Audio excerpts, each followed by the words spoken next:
ನಮಸ್ತೆ ಸ್ನೇಹಿತರೆ, ನಾನು ನಿಮ್ಮ ಪ್ರೀತಿಯ ವಾದಿರಾಜ್ ಜ್ಯೂಸ್ ಮಲ್ಲಿಕ ವಾದಿರಾಜ್ ಮಾತಾಡ್ತಿರೋದು. ನಿಮ್ಮೆಲ್ಲರಿಗೂ ಒಂದು ವಿಷಯ ಹೇಳಿದ್ದೆ, ಭಾನುವಾರ ಚಿನ್ನದ ಬೆಲೆ ಕಡಿಮೆ ಆಗುವಂತ ಅಥವಾ ಯಾವಾಗ ಕಡಿಮೆ ಆಗುತ್ತೆ ಯಾವಾಗ ಜಾಸ್ತಿ ಆಗುತ್ತೆ ಅನ್ನೋದ್ರ ಬಗ್ಗೆ ಮಾಹಿತಿ ಕೊಡ್ತೀನಿ ಅಂತೇಳಿ. ಸ್ನೇಹಿತರೆ, ಆ ಒಂದು ಸುವರ್ಣ ಅವಕಾಶ ಇವತ್ತು ಬಂದಿದೆ. ಯಾಕೆಂದ್ರೆ ಇವತ್ತು ಆಷಾಢ ಮುಗಿದು ಶ್ರಾವಣ ನಾವು ಹೆಜ್ಜೆ ಇಡ್ತಾ ಇದೀವಿ. ಶ್ರಾವಣದ ಒಳ್ಳೆಯ ಒಂದು ಸಮಯದಲ್ಲಿ ಒಂದು ಒಳ್ಳೆಯ ವಿಷಯವನ್ನು ನಿಮ್ಗೆ ತಿಳಿಸೋಣ ಅಂತ ಬಂದಿದ್ದೀನಿ. ಚಿನ್ನದ ಬೆಲೆ ಕಡಿಮೆ ಆಗುತ್ತಾ ಅಂತ ಕೇಳ್ತಾ ಇದ್ರು ಸ್ನೇಹಿತರೆ.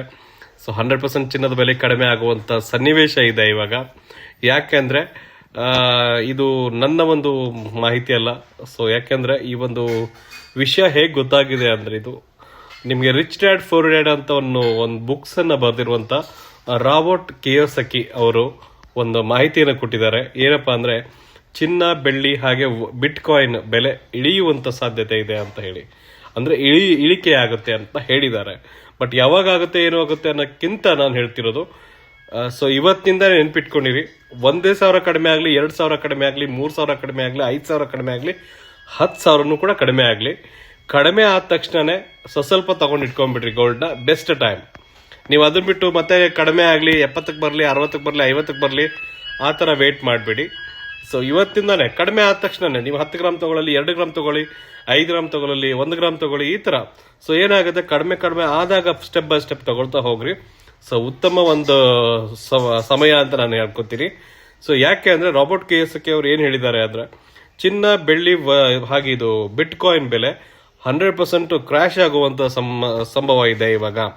ಆ ಕಾರಣಕ್ಕೆ, ಯಾಕೆಂದ್ರೆ ನಾನು ಯಾಕೆ ಈ ತರ ಮಾಹಿತಿ ಕೊಡ್ತಾ ಇದ್ದೀನಿ ಅಂದ್ರೆ ಸ್ನೇಹಿತರೆ, ನ್ಯೂಸ್ಗಳನ್ನ ನೋಡ್ತಾ ಇದ್ದಾಗ ಯಾವ ವಿಷಯ ಏನಾಗಬಹುದು, ಅಥವಾ ಈಗ ಚಿನ್ನದ ಬೆಲೆ ಬಹಳ ಜಾಸ್ತಿ ಆಗೋ ಕಾರಣ ಏನು, ಚಿನ್ನದ ಬೆಲೆ ದಿಢೀರ್ ಏರಕ್ಕೆ ಕಾರಣ ಏನಪ್ಪಾ ಅಂದ್ರೆ, ಹೊರದೇಶದಲ್ಲಿ ಎಲ್ಲೋ ಒಂದ್ ಕಡೆ ಯುದ್ಧ ಆಗಿರುತ್ತೆ. ಆ ಯುದ್ಧಗಳಾದಾಗ ಆ ಎಫೆಕ್ಟ್ ನಮ್ಗೆ ಬೀಳುತ್ತೆ. ಆ ಎಫೆಕ್ಟ್ ನಮ್ಗೆ ಬಿದ್ದಾಗ ಚಿನ್ನದ ಬೆಲೆ ರೈಸ್ ಆಗುತ್ತೆ. ಇದೇ ತರನೇ ಕ್ರಾಶ್ ಆಗೋ ಕಾರಣ ಏನು, ಶೇರ್ ಮಾರ್ಕೆಟ್ ಅಪ್ ಆಗ್ಬಹುದು, ಆವಾಗ ಗೋಲ್ಡ್ ಮಾರ್ಕೆಟ್ ಡೌನ್ ಆಗುತ್ತೆ, ಅಥವಾ ಗೋಲ್ಡ್ ಮಾರ್ಕೆಟ್ ಅಪ್ ಆದ್ರೆ ಶೇರ್ ಮಾರ್ಕೆಟ್ ಡೌನ್ ಆಗುತ್ತೆ. ಇದೊಂದು ಲಾಜಿಕ್. ಇದು ಹೇಳ್ಬೇಕು ಅಂದ್ರೆ, ಇದು ನನ್ನ ಒಂದು ಅನುಭವನ ಹೇಳ್ತಾ ಇದ್ದೀನಿ ಸ್ನೇಹಿತರೆ.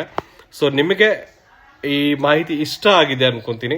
ಚಿನ್ನದ ಬೆಲೆ ಯಾವಾಗ ಕಡಿಮೆ ಆಗುತ್ತೆ ಅಂತ ಕೇಳಿರೋಗೋಸ್ಕರ ನಾನು ಈ ಒಂದು ಮಾಹಿತಿ ಕೊಡ್ತಾ ಇದ್ದೀನಿ. ಯಾವಾಗಾದ್ರೂ ನಾನು ಹೇಳ್ತಿರೋದು ಇದನ್ನ ಇವತ್ತಿಂದನೇ ಸ್ಟಾರ್ಟ್ ಅನ್ಕೊಡಿ. ನಾಳೆ 1,000 ಇಳಿಲಿ, 2,000 ಇಳಿಲಿ, 5,000 ಇಳಿಲಿ, 10,000 ಇಳಿಲಿ, ಸಮಯಕ್ಕೆ ತಕ್ಕಂಗೆ ತಗೊಂಡ್ ಇಟ್ಕೊಂಡ್ರೆ ತುಂಬಾ ಒಳ್ಳೇದು ಸ್ನೇಹಿತರೆ. ಯಾಕಂದ್ರೆ ಹೀಗೆ ಇರುತ್ತೆ ಅಂತ ಸುಳ್ಳು. ಬಂಗಾರದ ರೇಟ್ ಮತ್ತೆ ಗಗನಕ್ಕೆ ಹೋಗುತ್ತೆ, ಮತ್ತೆ 1 ಲಕ್ಷ, 2 ಲಕ್ಷ, 3 ಲಕ್ಷ, 4 ಲಕ್ಷವರೆಗೂ ಹೋಗುತ್ತೆ. ಬಟ್ ಯಾವಾಗ ಮುಂದೆ ಯಾವತ್ತೋ ಒಂದು ಕಾಲದಲ್ಲಿ ಹೋಗುತ್ತೆ. ಆದ್ರೆ ಈ ಕ್ಷಣದಲ್ಲಿ ನೀವೇನ್ ದುಡ್ಡಿದ್ರೆ ಮಾತ್ರ ದಯವಿಟ್ಟು ಕಾಯಬೇಡಿ. ಸ್ವಲ್ಪ ತಗೊಂಡು ಇಟ್ಕೊಂಡ್ಬಿಡಿ. ಅಲ್ಲಿಗೆ ನಿಮ್ಗೆ ಕಡಿಮೆ ಆದ್ರೂ ಕೂಡ ಬೇಜಾರು ಅನ್ಸಲ್ಲ, ಜಾಸ್ತಿ ಆದ್ರೂ ಕೂಡ ಬೇಜಾರು ಅನ್ಸಲ್ಲ. ಚಿನ್ನದ ಬೆಲೆ ಇಳಿಕೆ ಅಥವಾ ಏರಿಕೆ ಅನ್ನೋದ್ರ ಬಗ್ಗೆ ನಾನು ನಿಮ್ಗೆ ಮಾಹಿತಿ ಕೊಡ್ತಾ ಇರ್ತೀನಿ. ಇದು ಬೆಸ್ಟ್ ಟೈಮ್. ಮತ್ತೆ ದಯವಿಟ್ಟು ಕಾಯಬೇಡಿ. ಸ್ವಲ್ಪ ಕಡಿಮೆ ಆದ ತಕ್ಷಣ ಬೇಗ ಇನ್ವೆಸ್ಟ್ಮೆಂಟ್ ಮಾಡೋಕೆ ಒಳ್ಳೆ ಸಮಯ ಅಂತ ಹೇಳ್ತಾ ಇದ್ದೀನಿ. ಬೆಳ್ಳಿನೂ ಕೂಡ ಸ್ವಲ್ಪ ಐ ಥಿಂಕ್ ನನಗೆ ಅನಿಸ್ದಂಗೆ ಸ್ವಲ್ಪ ಡೌನ್ ಆಗ್ಬೋದು. ಬಿಟ್ ಕಾಯಿನ್ ಅವೆಲ್ಲ ನಮಗೆ ಅವಶ್ಯಕತೆ ಇಲ್ಲ ಸದ್ಯಕ್ಕೆ. ಅವೆಲ್ಲ ದೊಡ್ಡವರು ಇರ್ತಾರೆ, ಅವರೆಲ್ಲ ಇನ್ವೆಸ್ಟ್ಮೆಂಟ್ ಮಾಡ್ಕೊಂತಾರೆ. ನಿಮ್ಮಂತ ಒಂದು ಮಿಡ್ಲ್ ಕ್ಲಾಸ್ ಅಥವಾ ಬಡ ಜನರು ನಾವು ಬೆಳ್ಳಿ ಬಂಗಾರದ ಬಗ್ಗೆ ಮಾತ್ರ ಹೋಗ್ತಾ ಇದೀವಿ. ಅದ್ರಗೋಸ್ಕರ ಅದನ್ನು ಮಾಡೋಣ ಅಂತ. ಇನ್ವೆಸ್ಟ್ಮೆಂಟ್ ಮಾಡಕ್ ಬೆಸ್ಟ್ ಸಮಯ ಬರ್ತಾ ಇದೆ. ಆದಷ್ಟು ಬೇಗ ಅಲರ್ಟ್ ಆಗಿರಿ. ಯಾವ ಸಮಯಕ್ಕೆ ಬೇಕಾದ್ರೂ ಕಡಿಮೆ ಆಗ್ಬೋದು ಬಂಗಾರದ ರೇಟು, ಆದ ತಕ್ಷಣ ತಗೊಂಡ್ಬಿಡಿ. ಈ ಮಾಹಿತಿ ಇಷ್ಟ ಆದ್ರೆ ಎಲ್ಲರಿಗೂ ಶೇರ್ ಮಾಡಿ. ವಿಡಿಯೋನ ತಪ್ಪದೆ ಫಾಲೋ ಮಾಡ್ಕೊಡಿ ಪೇಜ್ನ. ವಿಡಿಯೋ ಆದಷ್ಟು ಜನಕ್ಕೆ ಶೇರ್ ಮಾಡಿ, ಎಲ್ಲರಿಗೂ ಇದು ಮಾಹಿತಿ ಇಷ್ಟ ಆಗ್ಲಿ ಅಥವಾ ಎಲ್ಲರೂ ಮಾಹಿತಿ ಗೊತ್ತಾಗ್ಲಿ ಅನ್ನೋಗೋಸ್ಕರ ಹೇಳ್ತಾ ಇದ್ದೀನಿ.